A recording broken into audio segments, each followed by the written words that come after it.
محترم ناظرین کرام، السلام علیکم ورحمۃ اللہ وبرکاتہ۔ پروگرام آن لائن سوال جواب کے سیشن میں ہم آپ کو خوش آمدید کہتے ہیں۔ ہمارے ساتھ حضرت مولانا مفتی عبدالواحد صاحب قریشی موجود ہیں۔ آپ سے گزارش ہے کہ اس ویڈیو کو زیادہ سے زیادہ شیئر کریں تاکہ اور لوگ بھی مستفید ہو سکیں۔ آج کے اس سیشن میں ہم مفتی صاحب سے آپ کے سوالات کے جوابات جانیں گے، تو ناظرین چلتے ہیں آپ کے سوالات کی طرف۔ ساجد خان پوچھتے ہیں، پرپل اکاؤنٹ سود میں آتا ہے کہ نہیں؟ ساجد بیٹا، آپ نے بہت اچھا کیا، یہ سوال پوچھ لیا ہے۔ پرپل کو تقریباً پاکستان کے مفتیان کرام کے دارالافتاء ناجائز قرار دے چکے ہیں۔ میں نے بھی کچھ عرصہ پہلے اس پر ایک کمنٹ پیش کیے ہیں، تو پرپل کے حضرات نے مجھ سے رابطہ کیا اور ان حضرات نے اپنا ایک نمائندہ بھیجا اور انہوں نے آ کر کہا کہ حضرت آپ نے فلاں مولوی کے بتانے کے لیے، فلاں کے دکھلانے کے لیے آپ نے، میں نے کہا نا بابا نہ، میں کسی کے دکھلانے بتانے کے اوپر نہیں کرتا۔ ایک فتویٰ تھا ہمارے اکابرین نے دیا، وہ میں نے پڑھ کے سنا دیا، بتا دیا کہ پرپل کو چھوڑ دیں، ناجائز ہے۔ ہمارے اکابرین نے اس پر نفی کیا، منع کیا، اور نوری ٹاؤن سے لے کر یہ پشاور تک سارے ہمارے حضرات نے، اور ڈی اے خان سے لے کر ملتان اور لاہور تک تمام دارالافتاء نے اس پر رد کیا، منع کیا۔ وہ کہنے لگے نہیں حضرت، ہم آپ کے ساتھ مفتیان کرام بٹھاتے ہیں۔ 3 بار ہماری بات طے ہوئی ہے، آج تک تو مفتیان کرام میرے پاس کمپنی والوں کے تشریف نہیں لائے۔ وہ تشریف لاتے، ہمیں بتاتے، سمجھاتے، ہم سوال کرتے، وہ جواب دیتے، ہمیں وہ ہمارا مائنڈ سیٹ کلیئر کر دیتے، ہم کہتے تمہاری کمپنی جائز ہے۔ ہمیں کوئی آپ سے کوئی لینا دینا نہیں ہے، ہماری آپ سے کوئی نفرت یا کسی کو نیچا دکھانا یا کسی کو اونچا دکھانا کس شخصیت کے لیے، جی نہیں۔ الحب فی اللہ والبغض فی اللہ، اللہ کے لیے محبت، اللہ کے لیے نفرت، اللہ کے لیے رکھنا، اللہ کے لیے چھوڑنا، رب العزت کو بھی تو جواب دینا ہے۔ تو ابھی بھی وہ حضرات میرے رابطے میں کہتے جی ہم آئیں گے، وہ جب تک نہیں آتے نا، میں نے اس کے جواز کا فتویٰ نہیں دینا، میرے اس کے اوپر کویسچنز ہیں، میرے اس پر سوالات ہیں۔ آپ پرپل کمپنی کو اگر جائز کہتے ہیں تو اس کے لیے ہمارے ان سوالات کے جواب دے دیے۔ ہم اس میں قمار سمجھ رہے ہیں، ہم اس میں میسر سمجھ رہے ہیں، ہم اس میں ربا اور سود سمجھ رہے ہیں، ہم اس میں غبن کے معاملات کا اعتراض ہمیں موجود ہے۔ جب تک آپ اس کو کلیئرفائی نہیں کریں گے، مفتیان کرام اس کو حلال کیسے کہیں گے؟ یہ میں آج کی تاریخ پر بات کر رہا ہوں، یہ آج 10 دسمبر 2020 کی تاریخ تک، یہ رات کے 9 بج رہے ہیں اس ٹائم تک تو میرے ساتھ کوئی رابطہ نہیں ہے، حالانکہ اس کو 2-3 مہینے گزر چکے ہیں۔ آپ تشریف لائیں، ہمارے سوالات کے جوابات دیں، اصحاب فتاوی، اصحاب افتاء کے سوالات کو آپ حل کریں، اپنی کمپنی کو آپ حلال فتویٰ لے کر آپ دنیا میں جا کر پیش کر دیں۔ کچھ دنوں پہلے راکٹ پیمپرز والوں کا مسئلہ، یہ ڈائپر والوں کا پیش ہوا تھا۔ اللہ پاک ان حضرات کو جزائے خیر عطا فرمائے، وہ علماء کی ٹیم کے ساتھ، اپنی لیگل ٹیم اور افتاء کی ٹیم کے ساتھ یہاں تشریف لائے ہیں، ان کے بوڑھے والد بزرگ تشریف لائے ہیں، انہوں نے ہمیں مطمئن کیا، اطمینان دلایا، ہم نے ان کے حق میں بات کی ہے، جو شبہ تھا وہ انہوں نے ختم کر کے بالکل معاملے کو ٹھیک کیا اور اصل وجہ بتا کر معاملے کو سارا حل کیا۔ میں نے ان کے حق میں ان کو ساتھ بٹھا کر کلپ ریکارڈ کرایا کہ اگر میرے کہنے کی وجہ سے آپ کے ڈائپر کا کوئی مسئلہ بنے، اور میرے کہنے کی وجہ سے اس کی تردید کر کے پوری بات کی وضاحت کر رہا ہوں۔ کیوں؟ مفتی کے اوپر واجب ہو جاتا ہے جب اس کے سامنے حالات آ جائیں۔ پہلی بات آئی تھی، ہم نے اس کو دیکھا، اس پر ہم نے فتویٰ دیا، ان نے اس چیز کو ختم کیا، ان نے اس چیز کو ہٹایا، ہم نے ان کے حق میں فتویٰ دے دیا۔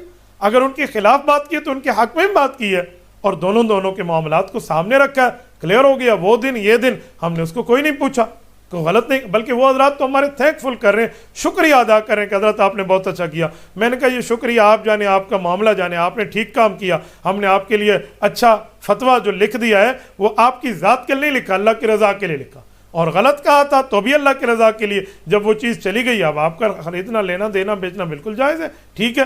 تو آج تک وہ راکٹ ڈائپر والے چل رہے ہیں۔ تو اس طرح پرپل والوں کو میں کہتا ہوں کہ میرے بھائی، آپ مفتیان کرام کے پاس کیوں نہیں آتے؟ مجھے چھوڑیے، آپ بڑے بڑے دارالافتاء جو آپ کے خلاف فتوے آ چکے ہیں، کراچی سے، لاہور سے، ملتان سے، پشاور سے، ڈی اے خان، یہ ان کے پاس آپ کیوں نہیں آتے؟ آپ رجوع کیجئے، آپ ان کے پاس آئیے، آپ ان سے گفتگو کیجئے، اپنی لیگل ٹیم لائیے، اپنی افتاء کی ٹیم مفتیان کرام کو لائیے، سوال ہوگا، جواب ہوگا، بات کی تسلی ہوگی، حقیقت سامنے آئے گی۔ یا آپ کے ناجائز ہونے کا فتویٰ لکھیں گے، جائز ہونے کے لکھیں گے، لیکن آج کی تاریخ تک میں اس کے ناجائز ہونے کا قائل ہوں، کیونکہ ابھی تک ان کی نہ وضاحت آئی ہے نہ بات آئی ہے۔ تو جو بندہ میرا کلپ سن رہا ہے، اس لیے میں نے اس میں ڈیٹ میں نے ساتھ ڈال کے آپ کو مینشن کر کے بتا رہا ہوں کہ آپ کو اپنی بات کو سامنے رکھیں. اللہ تعالیٰ آپ کو خوش رکھے اور دینی معاملات میں چلنے کی توفیق عطا فرمائے. اور اس طرح کے معاملات میں اگر ان حضرات کے پاس دلائل ہے تو جی بسم اللہ لائیے. ہم آپ کے دلائل کی سرچ کرتے ہیں, دیکھتے ہیں, تحقیق کرتے ہیں کہ وہ دلائل, وہ سکے آپ کے پاس کھوٹے ہیں, نقلی ہیں, اصلی ہیں, یا صرف پیسے کی بنیاد پہ لوگوں کے ایمان اور مال پر آپ ڈاکہ ڈال رہے ہیں جیسے لوگ باقی ڈال رہے ہیں, یا آپ سنت کے مطابق ایک تجارت کر رہے ہیں. جب آپ لائیے گا معاملات سامنے آئیں گے, اس وقت ہم دیکھیں گے. فی الحال میں اس کمپنی کے معاملات کو جائز نہیں سمجھتا, ناجائز سمجھتا ہوں, لہٰذا اس سے فی الحال پرہیز بہتر ہے. عمیر شاہد سوال کرتے ہیں, نماز جنازہ میں درود ابراہیمی پڑھیں یا کوئی اور درود؟ بھائی عمیر, نماز جنازہ مسنون طریقے پر پڑھیں اور درود ابراہیمی پڑھیں. آپ نے نماز جنازہ ادا کرنی ہے, مستدرک علی الصحیحین میں موجود ہے, حضرت ابو ہریرہ کی روایت, حضرت انس کی بھی ہے, باقی کتب احادیث میں موجود ہے. رسول اقدس صلی اللہ علیہ وآلہ وسلم نماز جنازہ میں پہلے ثنا پڑھتے, اس کے بعد درود پاک پڑھتے, درود ابراہیمی, اس کے بعد اس کے لیے دعا کرتے, دعا حاضر میت کے لیے, اس کے بعد سلام پھیر دیتے. 4 تکبیریں یہاں فرض اور واجب کے زمرے میں ہیں. باقی اس کے ساتھ یہ دعا نماز جنازہ کی ہے اور درود ابراہیمی ہے, آپ درود ابراہیمی ہی پڑھا کریں. اور نماز جنازہ سیکھنے کی عوام کوشش کریں. بڑے کا جنازہ, عورت مرد کا اکٹھا جنازہ, آپ اس کو پڑھیں. اللہم اغفر لحینا و میتنا.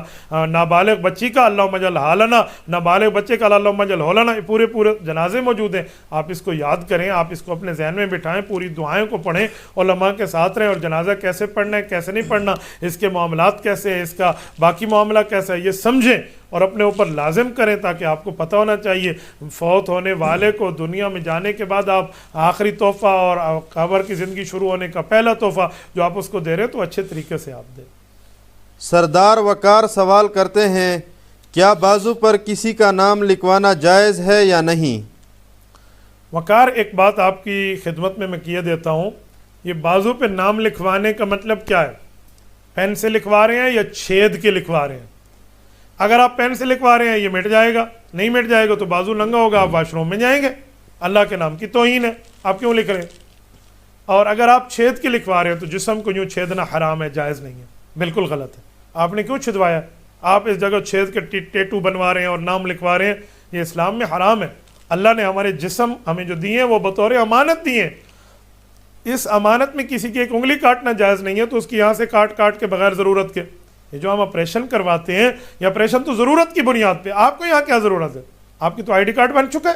لہٰذا اس طرح کا معاملہ ناجائز ہے, آپ کبھی نہ کریں. یہ تو جہنم میں جلے گا اور عذاب ہوگا, اللہ محفوظ فرمائے, آپ کبھی نہ کریں. میں نے ایک بندے کو یہ مسئلہ سمجھایا, وہ اگلے دن اس کا یہاں لکھا ہوا تھا, میں نے کہا بھائی ناجائز ہے, اس کے اوپر توبہ کرو. وہ اگلے دن تیزاب اٹھایا اور اس نے اس کو ختم کر دیا. میں نے کہا تو آپ نے ڈبل جرم کر لیا. بھائی اس پر توبہ کر لیتے, معافی مانگ لیتے. آپ نے ایک بار پھر جسم کو تکلیف دی ہے تو یہ کام ٹھیک نہیں ہے. تو اس لیے جو حضرات بنوا چکے ہیں سچی توبہ کریں اور معافی مانگیں اللہ سے. جب سامنے آئے استغفار کریں, شرمندگی دکھائیں اللہ کو کہ میرے مولا آئندہ نہیں کروں گا, غلطی ہو گئی, معاف کر دے. اور جو لکھوانے کا ارادہ کرتے ہو اس ارادے کو ترک کر کے چھوڑ کے گھر بیٹھ جائیں. بالکل یہ کام نہ کریں, یہ شریعت میں حرام ہے, گناہ کبیرہ ہے. اللہ اس سے محفوظ فرمائے. سید ساجد پوچھتے ہیں, مفتی صاحب 786 کا مطلب کیا ہے؟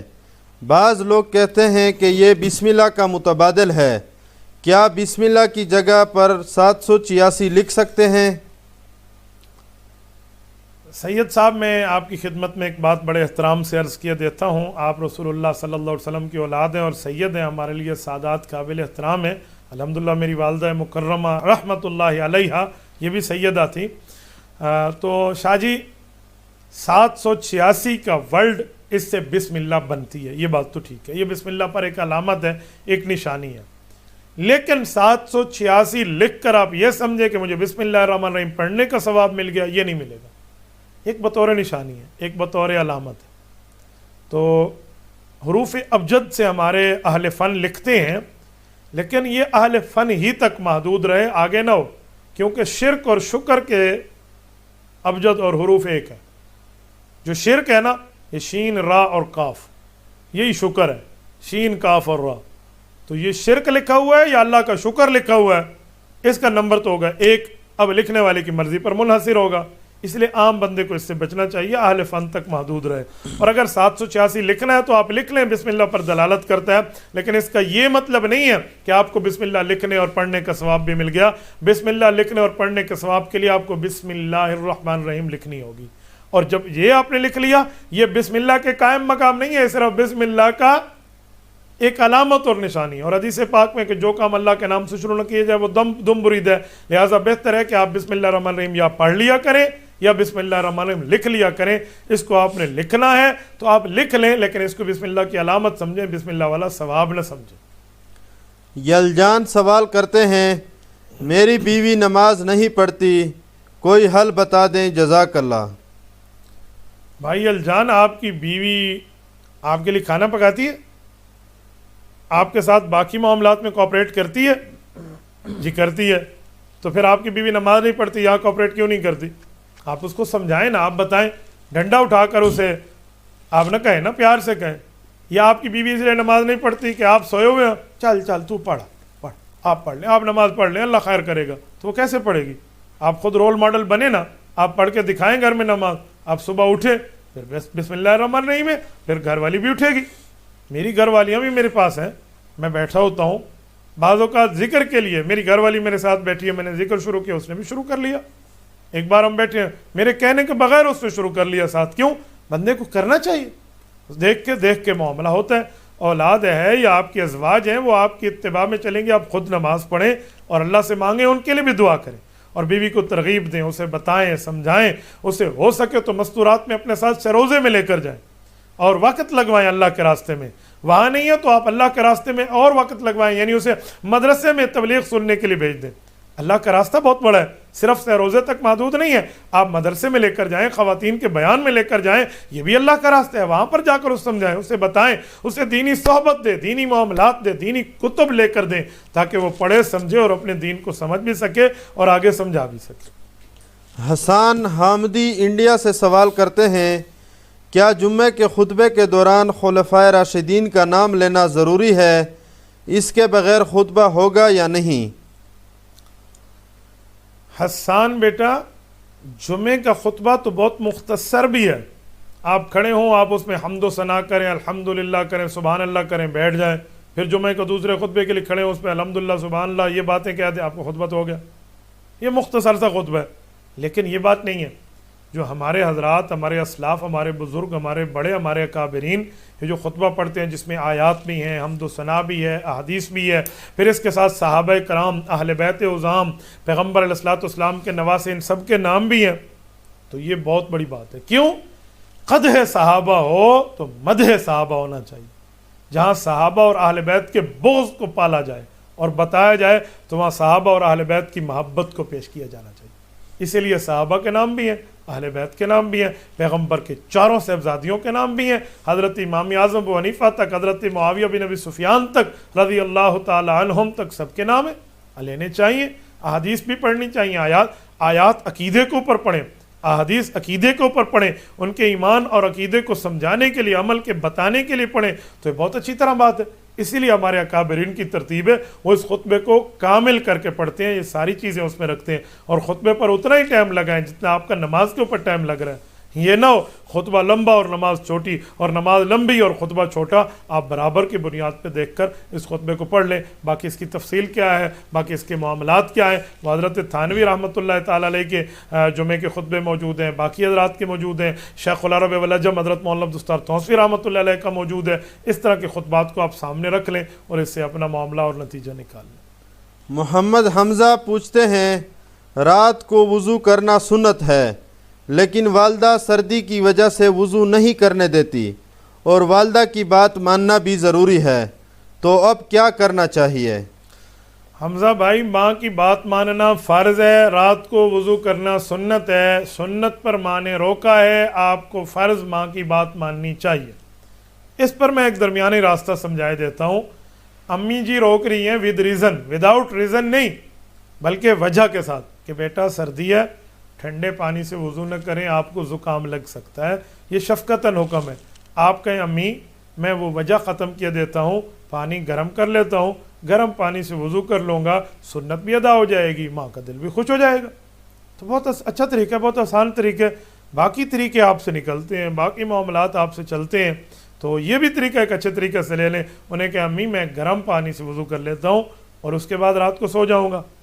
سردیاں چل رہی ہیں نا، گرمیاں تو امی نہیں کہے گی، اس کے باوجود بھی امی روکتی ہے، تو امی کی بات ماننا پھر بھی ضروری ہے.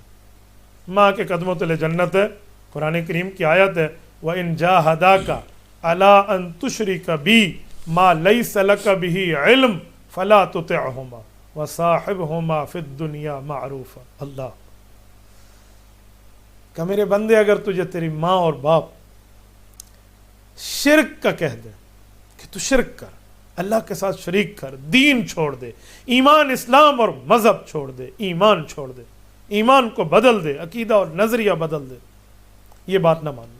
فلا تطعهما وصاحبهما فی الدنیا معروفا، لیکن دنیا میں ان کے ساتھ اچھا رہنا، اس نے سلوک کرنا، پیار اور محبت کرنا، ان کی خدمت کرنا. تو اتنی بڑی بات علماء نے لکھا ہے کہ اگر ماں باپ جماعت میں جانے سے منع کریں نا کہ تو جماعت سے نماز نہیں پڑھے گا، گھر میں پڑھے گا، نماز پڑھنے دیتے ہیں، گھر میں پڑھنے دیتے ہیں، مسجد نہیں جانے دیتے، تو ماں باپ کا کہنا مان کے گھر نماز پڑھ لو، مسجد نہ جاؤ. جو ماں باپ کی اتنی بڑی بات ماننے کی ہے، تو وہاں ایک وضو کی ٹھنڈے اور گرم پر ماں بات کر رہی ہے، تو آپ امی کا کہنا مان لینا. انشاءاللہ تعالی انشاءاللہ میرا پاک پیغمبر پہ اعمال پیش ہوتے ہیں، وہ بھی خوش ہوں گے اور اللہ بھی آپ سے راضی رہے گا اور ماں بھی آپ سے راضی رہے گی. لیکن اگر امی نے سردی کی وجہ سے منع کیا، ماں کی بات آتی ہے نا، میں یقین مانے ضبط کے بندھن توڑ بیٹھتا ہوں. مبارک ہیں وہ لوگ جن کی مائیں موجود ہیں. آپ کو اپنی امی اور ابو سے ملنے کے لیے گھر کا دروازہ بدلنا پڑتا ہے، نہیں کمرے کا دروازہ. مجھے میرے ماں باپ سے ملنے کے لیے قبرستان جانا پڑتا ہے. تو ماں ماں ہوتی ہے اور باپ باپ ہوتا ہے. تو قدر کریں، یہ زندگی میں قدر کریں، محبت کریں، اطاعت کریں. آپ کی دنیا میں بہتر ہوگی، آپ کی آخرت بہتر ہوگی. امی کو بتا دیں امی آپ نے ٹھنڈ سے منع کیا تو میں نے پانی گرم کر لیا، گیزر والے پانی سے گرم پانی سے وضو کر رہا ہوں تو بالکل ٹھیک ہو گیا. اور اگر گرم کا انتظام نہیں ہے تو ماں کا کہنا مانو، انشاءاللہ تعالی اللہ کرم اور فضل فرمائے. نصیب اللہ سوال کرتے ہیں اگر کسی کا شوہر فوت ہو جائے تو اس عورت کا کوئی گھر کا کام کرنے والا نہیں، تو کیا عورت گھر سے باہر کا کام جیسے کھیتی باڑی وغیرہ خود کر سکتی ہے یا نہیں؟ میں اس پر مستقل کلپ دے چکا ہوں، نصیب اللہ کو کہیں وہ عدت کی بات سن لیں. محمد عبداللہ میاوالی سے سوال کرتے ہیں کوئی غیر عالم سادہ مسلمان جو حافظ بھی نہیں ہے جمعے کا خطبہ دیکھ کر پڑھ کے اہل محلہ کو جمعہ پڑھا سکتا ہے یا نہیں؟ جی ہاں، اگر وہ دیکھ کر خطبہ پڑھ سکتا ہے اور نماز کے معاملات جانتا ہے تو یہ آدمی خطبہ پڑھ لے، اس کے بعد نماز پڑھا دے اور اذانوں کی وہی ترتیب رکھ لیں. تقریر کرنا کوئی ضروری تو نہیں ہو، تو مسائل سمجھانے کے لیے جمعہ ان کا ادا ہو جائے گا. خطبہ وہ آدمی دیکھ کے پڑھ لے، دیکھ کے پڑھنے میں کون سا حرج ہے، لیکن پڑھ صحیح لے، لہن جلی اس میں نہ ہو، وہ غلط نہ کہ جو ادھر ادھر کی باتیں. وہ ٹھیک خطبہ پڑھ سکتا ہے، دیکھ کے پڑھ سکتا ہے، خطبہ پڑھ لے، اس کے بعد آپ نماز پڑھ لیں اور جمعے کی پوری ترتیب ہے تو آپ کو جمعہ بالکل ٹھیک ہو جائے گا. اللہ اللہ اور خیر صلی اللہ. جزاک اللہ حضرت جی. جزاکم اللہ تعالی. اقول قولی ھذا واستغفر اللہ وآخر دعوانا ان الحمد للہ رب العالمین.